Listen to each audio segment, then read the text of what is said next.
Welcome to மிகுல்வால் YouTube channel. நம்ம இன்னைக்கு பார்க்க போகிறது 7th standard maths term 1 exercise 4.2 பார்க்க போகிறோம். இந்த 4.2ல நம்ம பார்க்க போகிறது எல்லாமே இன்வர்ஸ் ப்ரொபோர்ஷன் மெத்தட் தான். ஓகேவா? இன்வர்ஸ் அப்படின்னா பாருங்கள், இப்போ 6 பேர் சேர்ந்து ஒரு வேலையை 10 நாளில் முடிக்கிறாங்க அப்படின்னா 3 பேர் சேர்ந்து அந்த வேலையை எத்தனை நாளில் முடிப்பாங்க? 10 நாளை விட இது எப்படி தான் வரும்? அதிகமாக தான் வரும். ஏன்னா 6 பேரே 10 நாளில் முடிக்கும் போது 3 பேர் எப்படி முடிக்க முடியும்? 10 நாளை விட அதிகமாக தான் முடிக்கும். ஸோ என்னவா இருக்கலாம்? ஒரு 15 இருக்கலாம். எப்படி இது வேணாலும் இருந்துட்டு போகுது. இங்கே பாருங்கள், இங்கே இதை விட இங்கே இது எப்படி இருக்குது? குறைஞ்சிருக்கு. ஆனால் இங்கே இதை விட இது எப்படி இருக்குது? அதிகமாக இருக்குது. அப்போ இது குறைஞ்சிருக்கு, இது அதிகமாக இருக்குது. இப்படி இருந்தால் அது இன்வர்ஸ் ப்ரொபோர்ஷன் மெத்தட். ஓகேவா? ஸோ அதெல்லாம் exercise 4.2 fill in the blanks. 16 tap can fill petrol tank in 18 minutes. The time taken for 9 taps to fill the same tank will be dash minutes, 32 minutes. If 40 workers can do a project work in 8 days, then dash workers can do it in 4 days, 80 workers. Question number 2. 6 pumps are required to fill a water sump in 1 hour 30 minutes. பாருங்க, 6 pump வந்து 1 hour 30 minutesல பண்ணுது ஒரு வேலையை. What will be the time taken to fill the sump in 1 pump switch off? ஒரு பம்பை என்ன பண்ணிட்டாங்க? ஸ்விட்ச் of பண்ணிட்டாங்க. அப்போ இப்போ எத்தனை பம்ப் இருக்கும்? 5 பம்ப் தான் இருக்கும். 6 பம்ப் 1 hour 30 minutesல பண்ணால் 5 பம்ப் என்னவாயிரும்? இன்னும் கொஞ்சம் அதிகமாக டைம் எடுக்கும். அப்போ பம்போட ஸ்ட்ரென்த் என்னவாகுது? கம்மியாகுது. ஆனால் அது எடுத்துக்கிற டைமோட அளவாக என்னவாகுது? அதிகமாகுது. அப்போ இது என்ன ப்ரொபோர்ஷன்? Inverse proportion. ஸோ அதான் எழுதியிருக்கோம். First let x be a required time taken. நம்ம கண்டுபிடிக்க போகிற டைமை நான் எக்ஸ்ன்னு வச்சுக்கிட்டேன். ஃபஸ்ட்டு டைம் டேக்கன், அப்புறம் number of pump. Time taken வந்து மினிட்ஸில் எடுக்க போகிறோம் நம்ம. ஃபஸ்ட்டு பாருங்கள், நம்பர் ஆஃப் பம்ப் வந்து 6 பம்ப் வந்து 1 hour 30 minutes அந்த வேலையை பண்ணுது. 1 hour நம்ம இதை ஒரேடியாக மினிட்ஸில் கன்வெர்ட் பண்ணிடலாம். நாங்கள் 6 minutesல இருக்குல்ல, 1 hourக்கு 60 minutes ப்ளஸ் இந்த ஒரு 30 minutes. அப்போ என்னவாயிருச்சு? 90 minutes. இப்போ ஒரு பம்பை என்ன பண்ணிட்டாங்க? ஸ்விட்ச் ஆஃப் பண்ணிட்டாங்க. அப்போது 6 பம்ப்லேருந்து ஒரு பம்பை செப்பரேட் பண்ணி பாருங்கள், 5 பம்ப். அப்போது 5 பம்ப் எவ்வளோ மினிட்ஸில் பண்ணோம்? ஸோ பாருங்கள், பம்ப் ஒன்று குறைஞ்சிருச்சு. அப்போ நமக்கு டைம் கொஞ்சம் அதிகமாக தானே எடுக்கும். So they are in inverse proportion. இந்த வேர்டு வந்து வெரி வெரி இம்பார்ட்டன்ட்.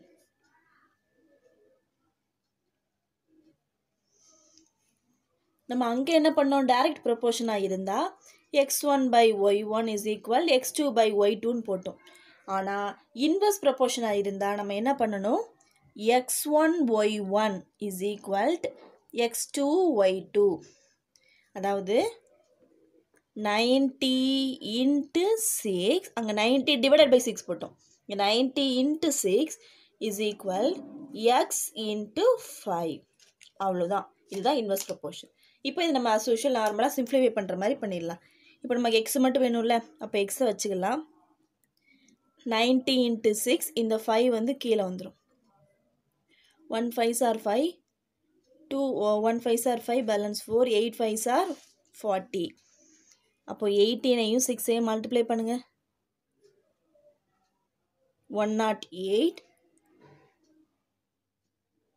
minutes. இந்த 108 minutes நம்ம என்ன செஞ்சிடலாம்?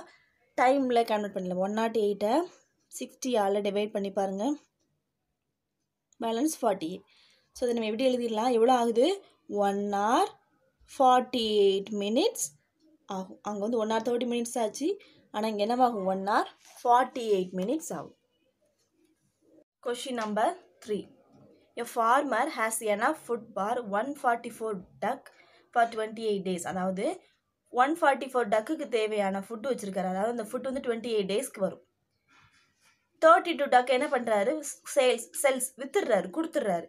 அப்போது அந்த ஃபுட்டு வந்து எவ்வளோ நாளுக்கு வரும்னு கேட்குறாங்க. பாருங்கள், 144 டக்குக்கு 28 daysக்கு வரும்னா அதில் 32 டக்கை வந்து கொடுத்துட்டாரு.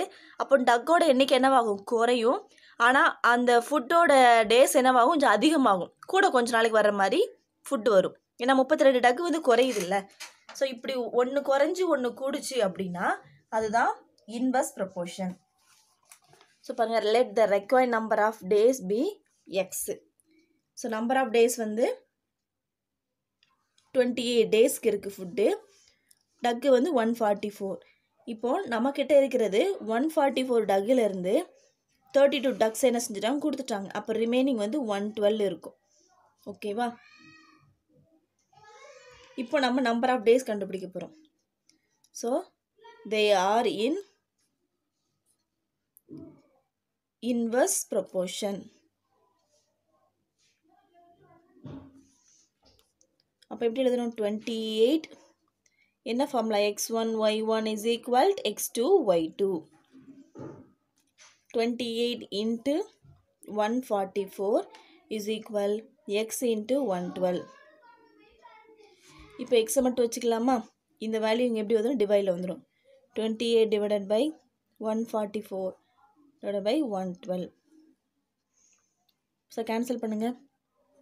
1 2s are 2, 4 2s are 8, 5 2s are 10, balance 1, 6 2s are 12, 2 2s are 4, balance 1, 8 2s are 16, 7 2s are 14, 1 7s are 7, 4 7s are 28, 2 2s are 4, 7 2s are 14, 2 2s are 4, 1 2s are 2, 3 2s are 6, 6 2s are 12. அப்போ எவ்வளோ டேஸ்க்கு வருது?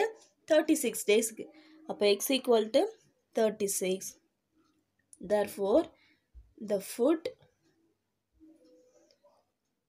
lasts for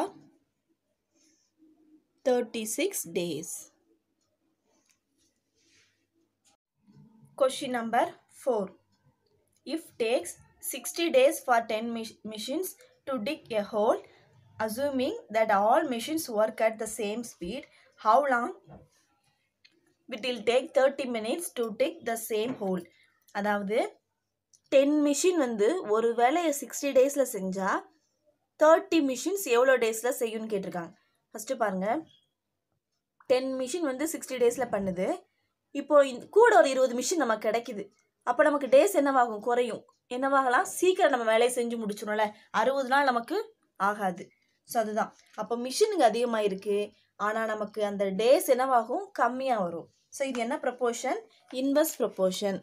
let the number of days required be x. நம்ம கண்டுபிடிக்க போகிற அந்த number of டேஸை எக்ஸ்ன்னு வச்சுக்கலாம்.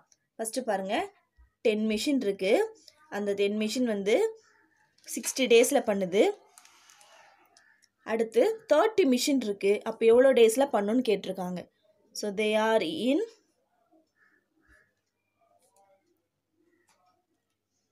Inverse proportion.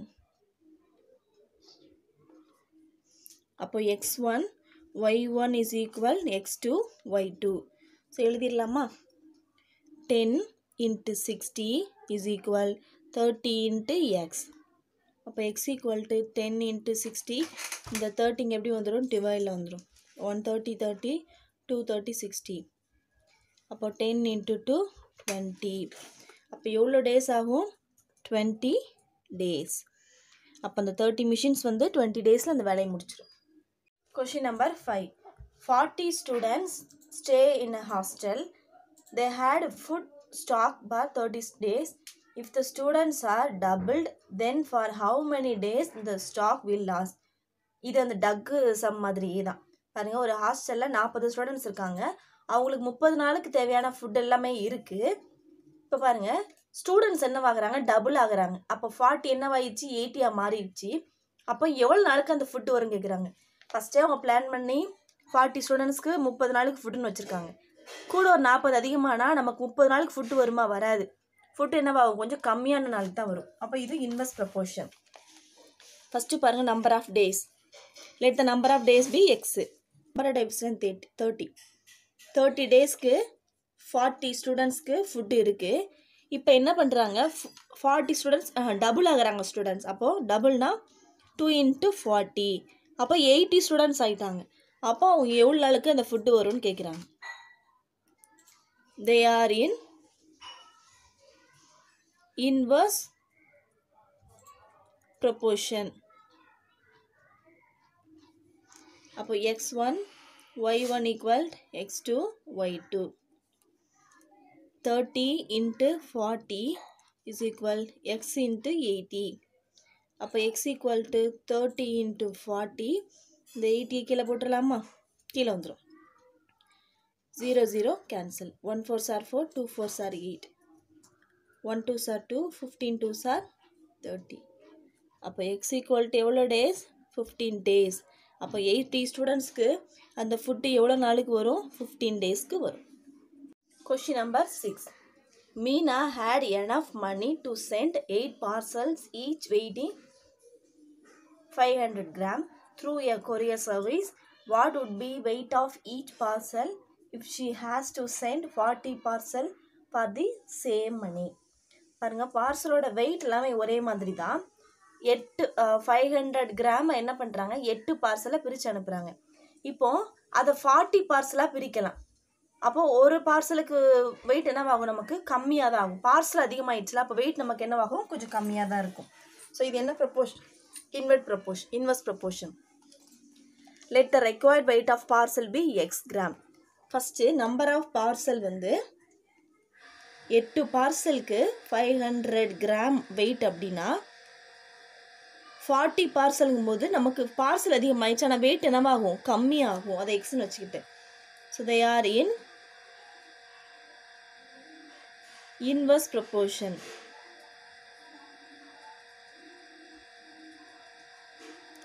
அப்போ x1 y1 is equal x2 y2.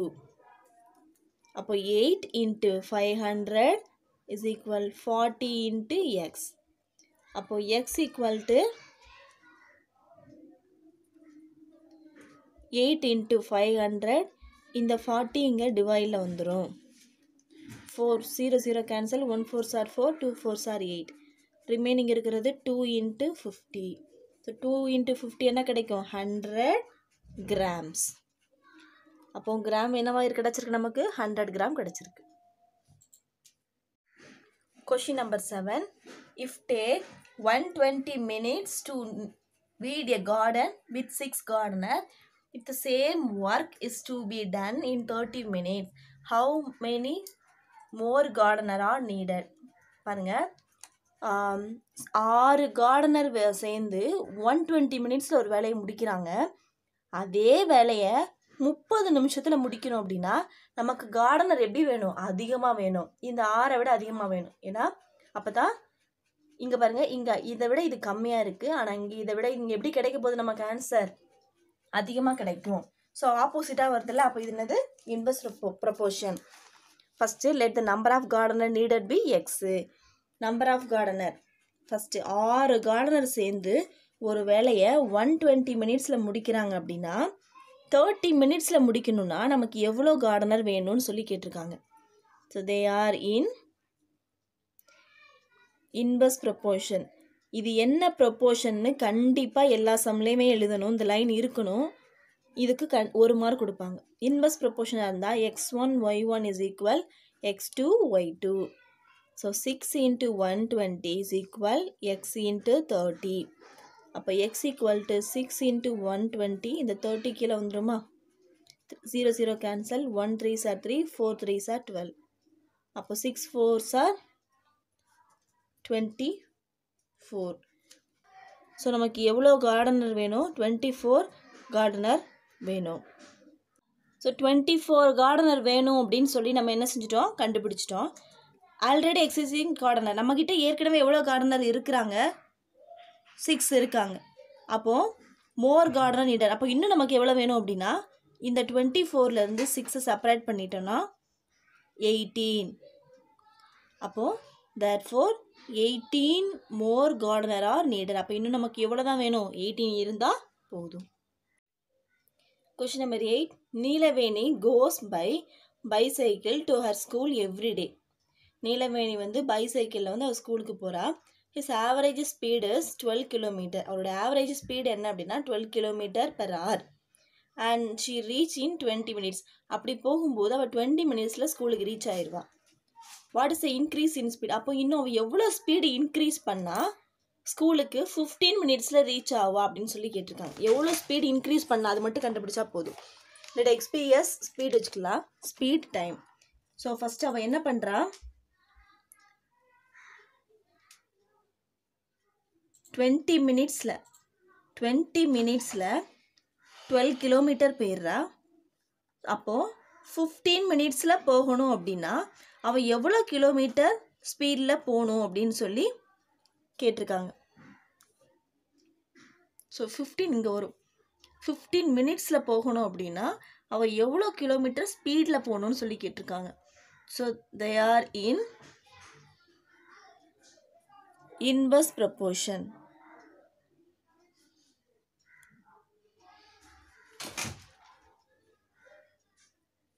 அப்போது x1 y1 is equal x2 y2. ஏன்னா நமக்கு டைம் கம்மியாகுது, அப்போ அவள் ஸ்பீட் அதிகமாக ஏற்றிட்டு போகணும்ல. So 20 into 12 is equal x into 15. அப்போ x equal 20 into 12, அந்த 15 கீழே போட்டுடலாமா? 4 3s are 12, 5 3s are 15, 1 5s are 5, 4 5s are 20. இப்போ x equal to 16 kilometre per hour. அப்போது பெர் ஹவருக்கு அவள் எவ்வளோ கிலோமீட்டர் ஸ்பீடில் போகணும்? 16 கிலோமீட்டர் ஸ்பீடில் போகணும். அவங்க என்ன கேட்டிருக்காங்க கொஷினில், எவ்வளோ இன்க்ரீஸ் பண்ணால் போகுதுன்னு கேட்குறாங்க. அவள் ஆல்ரெடி என்ன பண்ணுறா? ஸோ ஆல்ரெடி அவள் போகிறது 12 கிலோமீட்டர் பெர் ஹவருக்கு. ஸோ அப்போ இன்னும் எவ்வளோ இன்க்ரீஸ் பண்ணால் போதும்? Already running with 12 kilometer per hour. So நம்ம கண்டுபிடிக்க போகிறது இன்க்ரீஸ்டு ஸ்பீட் மட்டும்தான். அப்போ நம்ம வந்த 16 12 செப்பரேட் பண்ணி பாருங்கள், 4 கிலோமீட்டர் பெர் hour. ஸோ ஒன்று எவ்வளோ ஸ்பீடு அதிகமாக பண்ணால் போதும்? 4 கிலோமீட்டர் பெர் hour மட்டும் பண்ணால் போதும். So increase in speed is equal 4 kilometer per hour. Question number 9. A toy company required 36 machines to produce car toys in 54 days. How many machines would be required to produce the same number of car toys in 81 days? So 36 machines 54 days na 81 days க்கு நமக்கு மிஷினோட strength என்னவாகும்? கம்மியாகும். So இது என்ன proportion? Inverse proportion. So first பாருங்கள், number of machine வந்து 36 மிஷினுக்கு வந்து 54 டேஸ் அப்படின்னா 81 டேஸ்க்கு நம்பர் ஆஃப் மிஷின் வந்து நம்ம எக்ஸ்னு வச்சுக்கலாம். அதான் வச்சுருக்கோம். Let the required number of machine be x. So they are in inverse proportion.